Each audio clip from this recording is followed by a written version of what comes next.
আল্লাহ তাআলা দিনের বেলা প্রচন্ড গরমে তীব্র তাপ তখন চলছে, মানুষ বাড়ি থেকে বের হওয়াই কঠিন।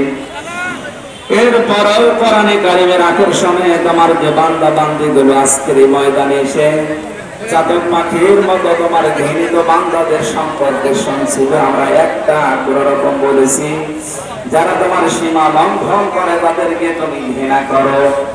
দুনিয়াতে কোনো বিষয় যেন আমরা সীমা অতিক্রম না করি, আমাদেরকে তুমি বাঁচাও। আজকের আলোচনার সওয়াব করে নবীজির রওজায় পৌঁছিয়ে দাও। দুনিয়ার মাটির নিচে যারা ঈমান নিয়ে ঘুমিয়ে গেল এদেরকে মাফ করে দাও। মা বাপ যারা হারিয়েছি আল্লাহ আমাদের মা বাপকে ক্ষমা করে দাও রব্বুল আলামিন।